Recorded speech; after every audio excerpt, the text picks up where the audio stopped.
Hello and welcome to the Spargur Yarn Crafts channel. My name is Will Spargur. I am your host. I am coming to you from Henderson, Nevada, where I live with my two dogs, Princess and Duchess, my roommate Delilah, and her dog Duke. This is the first podcast of 2020. I am back. It has been I think it's been over a month since I have filmed any kind of video and put it up on this channel. At one point I was going to ask if we wanted to do a live video before the end of the year, but I just never got around to doing that. So I am back. I have got a lot to show you, a lot to tell you. There's a lot that I'm going to be covering in the life updates towards the end of this podcast, so be sure to stick around if you're interested in where I've been and what I've been up to. Other than that, we've just got a couple little admin things we're going to catch up on here at the beginning of the podcast, and then we will jump right into our works in progress. If you are new and you have found my channel, thank you so much for tuning in. If you are a returning subscriber, thank you so much for coming back, and thank you for your patience, for waiting for me to put up another video. I tell you what, it has been super hectic, but I'm so glad to be back. So just a couple little admin things. In the video description box below, you're going to find a couple of new links. There is a link to my Amazon storefront, so if you ever see a tool or anything, or you're curious about any things that I use for filming my podcast, as well as any of the tools that I use in my everyday knitting and crocheting, you can follow that Amazon storefront and you can see those tools there so that you can pick them up for yourself if that is what you're interested in. And if you do purchase any of those things, I do get like a tiny little bit of commission on it. I actually don't even really know. Somebody just told me that I should set it up, and because it's helpful to you and to me. So if you're interested in any of those things, that link is down there. And then if you are also, I know a lot of people, you've wanted to support me in one way or another, and a lot of people want to buy the yarn that I dye, but just out of their budget, and I completely understand. So for those of you who have maybe wanted to give in some way, but you can only do like a minimal amount, there's a link in there for a Ko-Fi. Ko-Fi is basically a place where you can just leave a tip. This is not a solicitation or anything like that. It's just one of those places if you're like, you know what, I really just appreciate the videos that you put out, or the content, or the designs, or the yarn, or whatever it is, and you just want to, I think it's called buying me a coffee. It's like $3, and you can just do that there, and then that goes directly to me. That helps with videos, that helps with designs, that helps with dyeing, it helps kind of everything regarding this channel, including future giveaway items. So if that's something that you want to do, that is available. Again, not a solicitation, just one of those things that if you've ever wanted to leave a tip, that is available. Not expecting anything, just it's there if you want to utilize it. Okay, so also with the Ravelry group, I'm going to close last year's finished objects of 2019. Beautiful projects. I loved going through there at the end of the year and seeing all of the beautiful things you had created.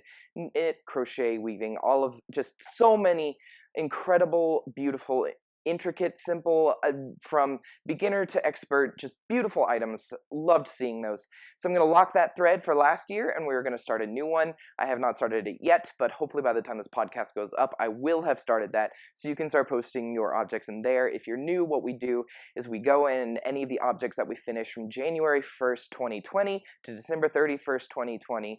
You just put your finished object in there, and it's just a celebration of finishing objects, because I know it feels good when I finish a project, and so we go in there and we just tell everyone, beautiful item. You can chat in that thread. You don't just have to post anything and move on. Like if you like something, leave them a comment. You can chat in there. It's a wonderful thread. It's just a really supportive place, and that's what I like doing with that. On top of that, because last year I did the sock along where we did tutorials on how to knit just a really basic sock, I decided that this year I'd also like to open a year-long sock thread. So if you knit any socks and finish them in 2020, you can post it in the sock thread. We're going to do like a year-long, what did I call it? Just like a year-long, just a year-long sock thread. So you can put it in there, and there will be a prize associated with that at the end of the year. So anytime you finish a sock, make sure it goes in there. And you can, put them in both places. If you want to put your socks in the sock thread and in the finished objects thread, feel free to do that. Finished object thread, remember, there's no prize associated. It is just a celebration of finishing objects. So I'm going to get those started so that we can go ahead and just get to making, because that's my favorite part of all of this anyway. Another thing, I forgot to mention this at the beginning and I'm so sorry. If you're new, there are timestamps in the video description box below. If you just want to hop around to all the little different things and just see what there is, you'll find those below. For life updates, if you don't want to stay for those, when we're done with the yarning related things, you just scurry on along to whatever you're doing next. I take no offense to that at all. I know some people don't really care about the life updates part. Is there anything else that I'm trying to remember to cover? I had to write down so many things because I wanted to remember everything. No, I believe that is it. So with that being said, we're going to move on to some works in progress. I just have a couple of little things that are on the needles that I want to show you, and then we'll do some finished objects and then some other yarny related things. So we're going to jump right on into what I'm working on. Okay, so a couple of little things. The first one I'm going to show you, I have shown these before, but I just wanted to give you a little update because it did take a while. Alright. So, this is always a nightmare. Here is, I started these socks a while ago, and they kind of hibernated for a while while I was working on some bigger projects, but this sock, I finally have turned the heel. I did a German short row heel. I love my German short row heels, as y'all will know. And this is being knit on US 2's Magic Loop. I'm using Skeino yarn. And this is Corriedale sock yarn in the colorway La Traviata. It's 435 yards, 4 ounces, or about 113 grams, and it's 100% Corriedale wool superwash.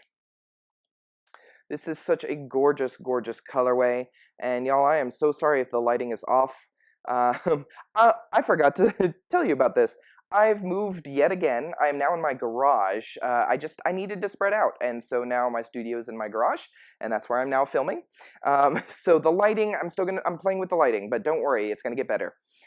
So here's this beautiful sock that I'm working on. Super simple. Just, again, I love my vanilla socks. They go so much faster, and that's why I use crazy yarn, because it just pools beautifully, and this is just such a gorgeous color. I'm really in love with this. So that's the first work in progress. I'll put the yarn tag back in there. And my second work in progress that I have to show. So I think on the last podcast, I said I was going to start, I had some yarn, I was going to dye it, and then I was going to turn it into a sweater.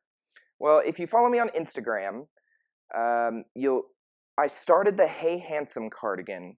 It was a Yarnspirations free pattern, and I wanted to do like a seamed cardigan, you know, that had something a little interesting, doing cables. So I started it, and wouldn't you know it, it was going to be way too big. The sizing was just really off on this thing. Once I finally looked through it, and Susanna Warner emailed me because she looked at the pattern too, for a 48-inch chest, which is what I have, the finished object was going to have 11 inches of positive ease. That's way too much. And with all the work I had put into it, I was just so over it. So I frogged it completely, just ripped it out. I was like, I'm done. I'm not doing this. I don't want to knit something that I'm going to end up hating because I'm going to get this far and realize that it's going to be way too big. And it was just frustrating because I was also looking through, you know, how much yarn had I used and how much yarn did this say it was going to take versus how much it was actually taking. And I was going to be playing yarn chicken to finish the thing. And I just didn't feel comfortable to continue knitting it. So I ripped it out. So instead, I just started a really, really basic top-down raglan. So it's not much, but I started this. Whew, it is way more red in the camera than it is in real life. In real life, this is kind of like a muted oxblood red. This makes it look cherry, which is not what it is. And I promise I'm using the correct white balance, but anyway.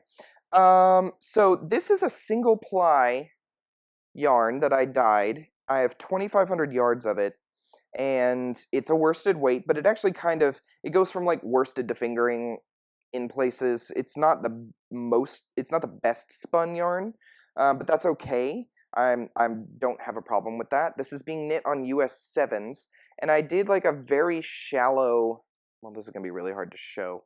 It's a really shallow V. I wanted to kind of do like a little tiny V-neck, because I'm not going to put much of a collar on this. I just want it to be really simple. And I'm just knitting around and around.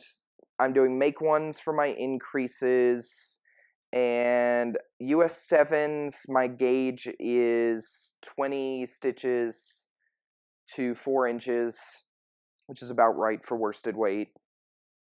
So yeah, that's what I'm doing.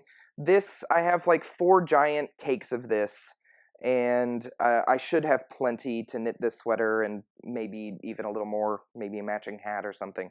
I don't know, I'm just going to do plain stockinette just because it's a very tonal yarn, so I want to see, it's really hard to show, but I want to see the variations in the yarn as it continues to knit up. So that's what I'm going to focus on as we continue on.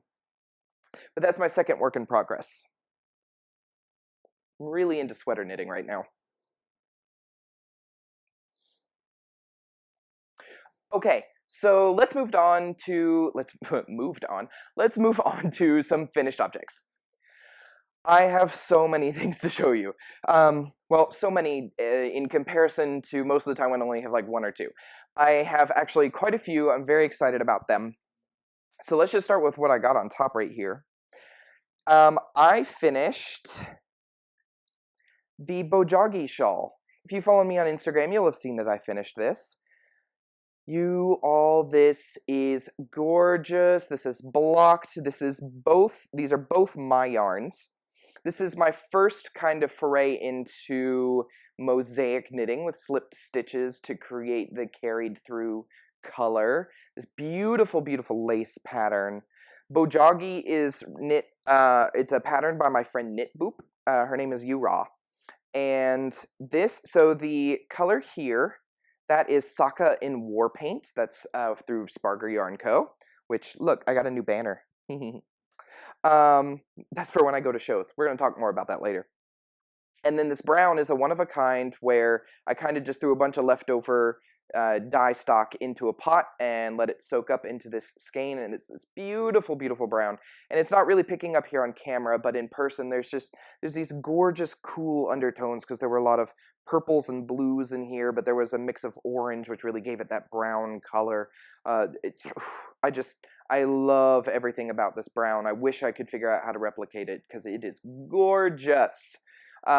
This was knit on US 6s. I believe I knit whatever the pattern called for, which I don't have on me at the moment. And this is 2 skeins of fingering weight, so it's 2 skeins. I did not use the full 2 skeins. I also did not do the full pattern. So this lace section calls for 3 repeats. I only did 2. I also did not finish the full second mosaic section because somebody wanted the remainder of that blue, the Saka yarn, for a shawl they were knitting. So I just kind of, cut the yarn when I had gotten to a point where I liked it, and then I just finished off, I literally finished the brown. So I played yarn chicken on that one. And I actually really like the size. I found that I really don't like incredibly large shawls. I find they're difficult to wear, and they become really bulky. Like when you have so much fabric that I don't know where to put the fabric, then it's too big. So I think that this is a really great size, and I'm really proud of how this turned out. The second thing right here on top is I finished the More is More shawl by Kayla Waxman.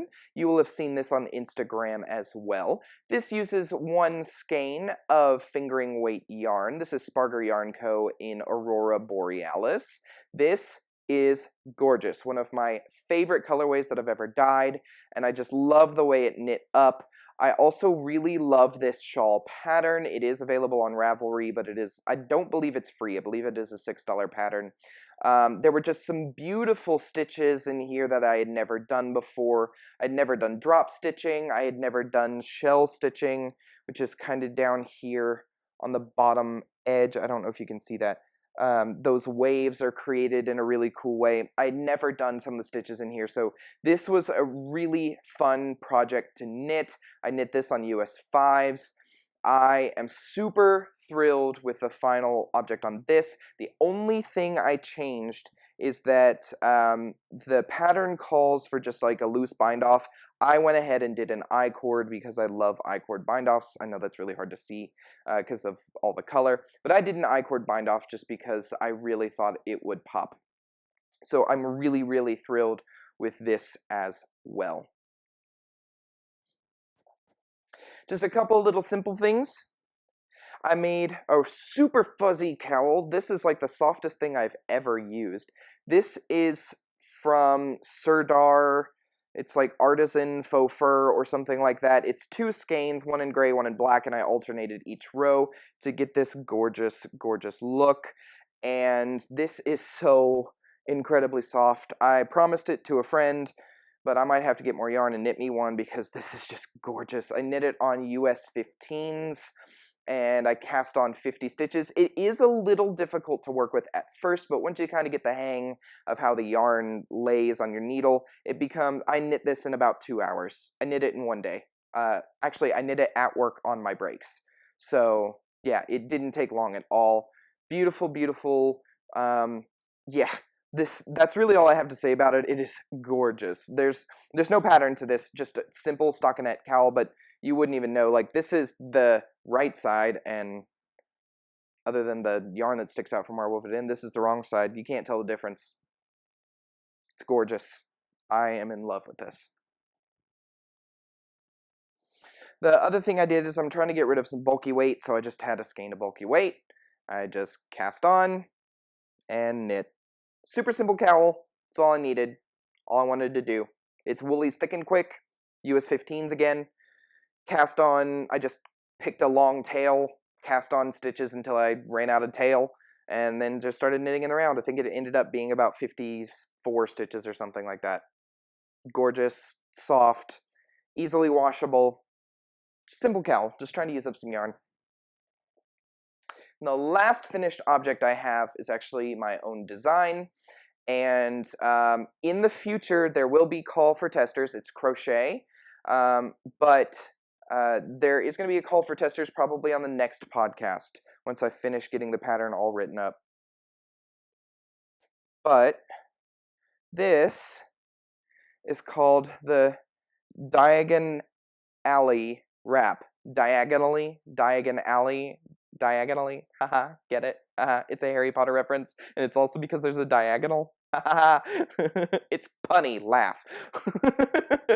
Okay, so it's 5 skeins of Chic Sheep by Marley Bird yarn from Red Heart, which is a 100% merino from Red Heart.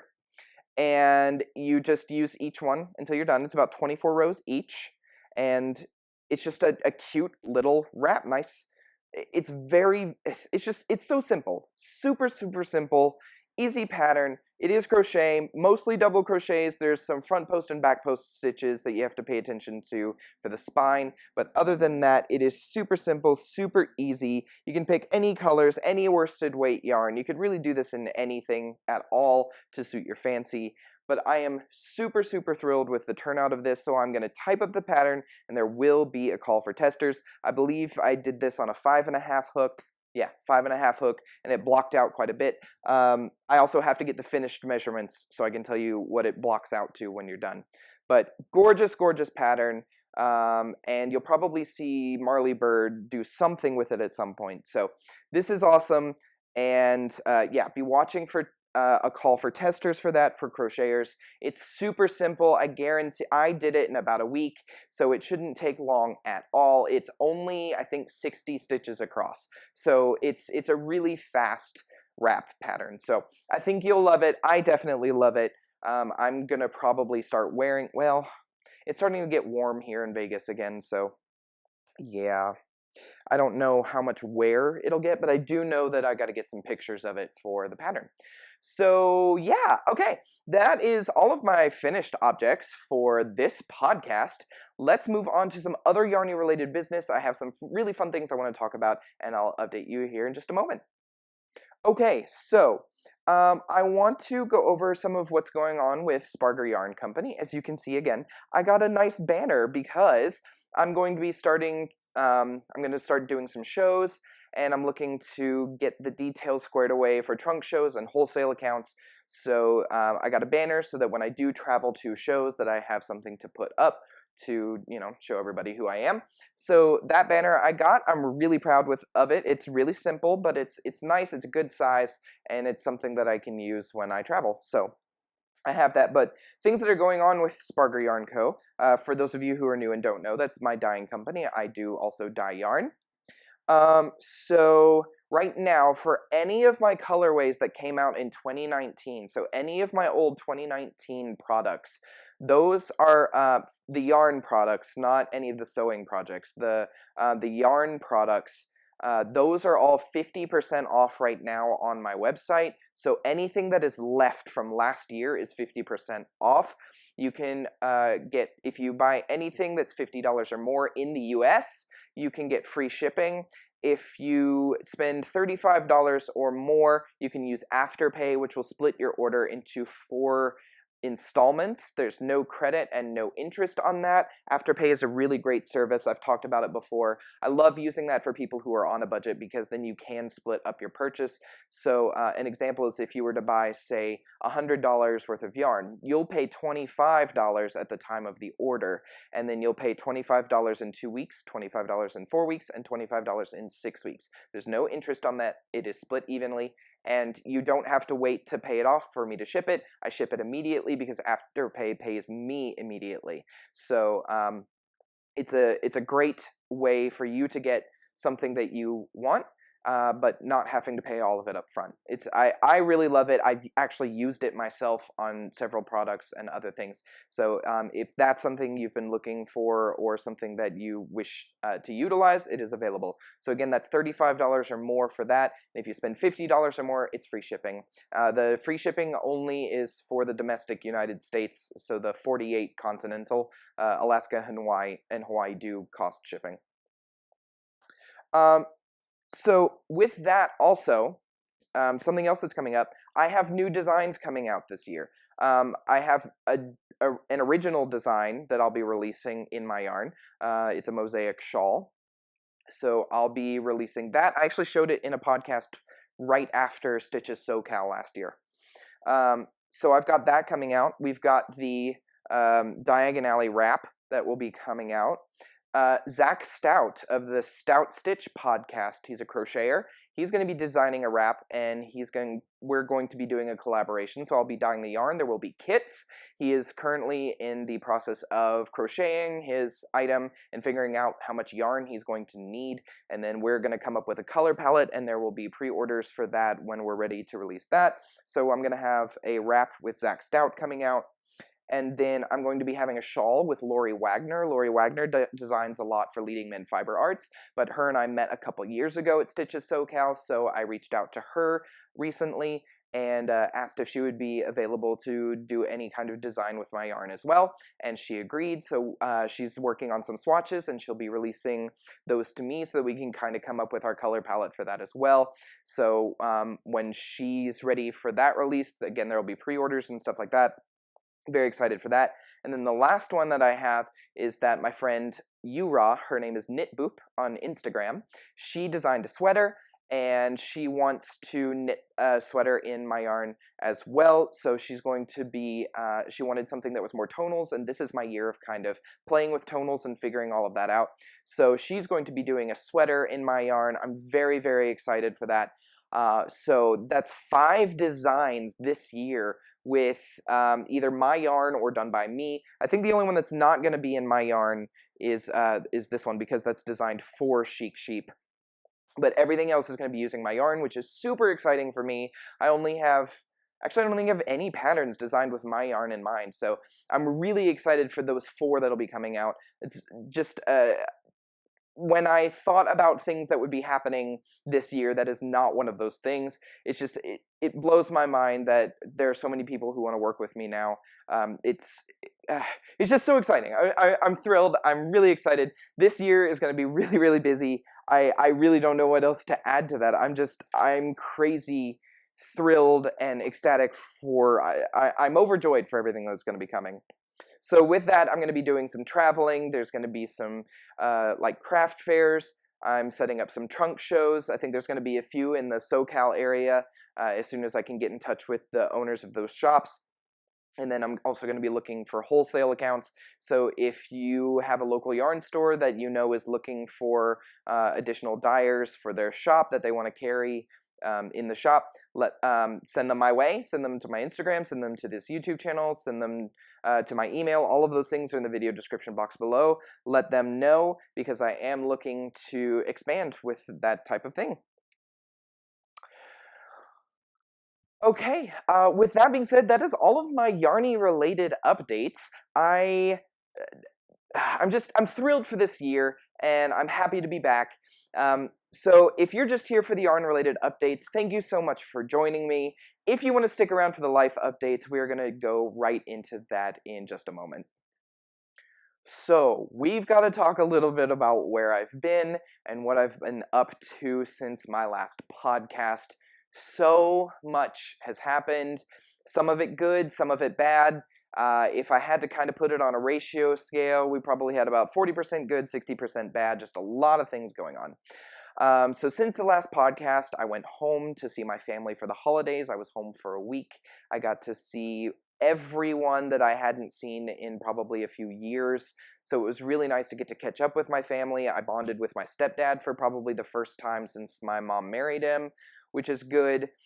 We still have some disagreements on some things, but I think the bonding that we had was very important, and I think it's solidified some of our relationship for the future.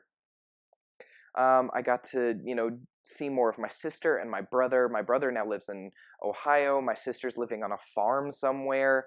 My dad and his wife I haven't seen in a long time. And so I stayed with my mom, which is unusual. I don't usually stay with my mom, but I didn't want to stay with my dad. I didn't feel like I was going to be completely welcome there. And there's a lot of things that go into that that aren't necessarily details that I feel comfortable sharing. But long story short, there was a situation where it got blown out of proportion, and I think just a lot of tensions flared. And because of that, someone that I felt that I could trust and that I had expressed, appreciation and gratitude towards, ended up showing a side of themselves that made me question everything about our relationship. And I still don't really know how I feel about it, and I don't know where the process of healing that relationship is going to come in, because I feel like it's been rather severed in a way that I'm not sure healing is actually possible. So that's a little frustrating and scary, but I think at least now kind of everything's out in the open, and it involved a little bit of me having to step up and stand up for people that I haven't stood up for before, namely my sister. Just learning a lot of new things about attitudes in the family, and just a lot of things went on. So the trip all in all was a good trip. I'm glad I went home. I'm glad I saw everyone that I saw. I'm happy that I got to spend the time that I spent, especially with like my grandmother on my mom's side and my grandparents on my dad's side. So that was good. All in all, that was great. So I returned right before New Year's, and this whole time, I have always had this kind of, well, for the past few months, and by few I mean probably since about September, I have, how do I put this? My anxiety flared a lot. to the point where I would get upset, and I would find myself considering things like driving in front of buses or stepping out into oncoming traffic. Thoughts that began to scare me. Things that I was, things that were at once just kind of a passing thought were now becoming very prominent. Things that would come into my mind, and then I would sit there and I would think about it, and then I would think about it and think about it and think about it and focus on it, and I couldn't get out of that headspace. I would even wake up some mornings with those thoughts, and I would think about them all day long, and I could not get rid of them, and I was getting angry with coworkers, I was getting angry with friends, I was getting upset with a lot of people for no reason. I was expressing frustration at things I shouldn't have been frustrated about. I was getting upset about people not falling into my routine, even though it's not their routine and I don't have any control over them. Like, I lost control of everything, and it made me very, very upset. So I finally got in to see a psychiatrist. I originally wanted to just go to therapy, but the original, so with this clinic that I'm going to now, the first person you meet is a psychiatrist, and I was describing everything that was going on and all the fears and the pain and the emotions I was experiencing, and I have been diagnosed with generalized anxiety disorder, but in the moderate to severe range, with the possibility of bipolar depression. So I am now on Lexapro. Lexapro is an SSRI. It targets the part of my brain that puts me in those mind loops, and it allows me to recognize that I'm in a mind loop, and that I can then pull myself out of it. The only kind of side effect I have right now is that it's then hard to focus a little bit, but that's just an adjustment. I'm getting better at it. It's just because my brain is readjusting. But I'm doing a whole lot better. I'm going to CBT therapy, which is cognitive behavioral therapy. It's basically where they give you the tools and things that you need to be able to maintain this on your own, so that you can, it's all the coping mechanisms essentially. Because my coping mechanisms, until I started to realize what was going on, my coping mechanisms were food and alcohol, and neither of those things are healthy when you're experiencing anxiety, especially alcohol. So, I've cut back on a lot of that, cut back on a lot of sugar, and we are now on a road to healing, which is something that I desperately needed. So that's why I've been gone for so long. My anxiety I couldn't control my thought process long enough to sit in front of a camera. Because if you've never done this, this is a weird thing, because you are talking to yourself. Unless you have a co-host and you're interacting, this is me sitting in a room for an hour and a half, if it ends up being that long, but for a significant amount of time, just talking to myself. And it's weird. It's not an easy thing to recognize and to do. So then when you have anxiety and you're worried about how you're going to come across on camera, and you're worried about what people are going to think, and you're worried about, are people going to like my video, are people going to share my video, are people going to even watch my video, do people even like me anymore? And then you get into, people don't like me, people are going to unsubscribe, people don't want to talk to me anymore, people aren't going to, they don't care about my yarn, they don't care about me, nobody cares, why should I even be here? Like, that's the mind loop. That's the mind loop. It's just a terrible, terrible thing that just digs you further and further down. And it was crushing. It was soul crushing that I couldn't get up in front of a camera anymore because I was just so worried about things out of my control. So that being said, I'm doing a lot better. I feel so much better. I know that there are people in this world who think that it's all in your head and all you got to do is figure out how to pull yourself out of it, and I'm going to sit here and tell you that is not the case. I tried everything to pull myself out of those mind loops, and it was just getting worse. Medication is not a bad thing, and if you think that you don't, like, if you're worried about it at all, just talk to a doctor. Please talk to a doctor. If you are afraid of it, you have to at least try it. If it's bad, like if it's bad, if you don't think you need it, then it's a personal decision. But I made the personal decision that I'm going to be medicated because I can't do this on my own anymore. And that's, in a way, it kind of sucks, but in a way I feel stronger because now I know a little bit more about myself and I know that I'm not broken. I just need help. And there's nothing wrong with needing help.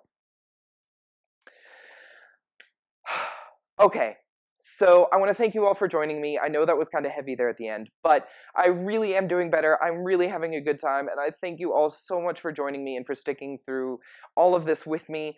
I am ready for an exciting 2020, and I hope you are too. So I will see you again very soon here on the Spargur Yarn Crafts podcast channel. Thank you so much.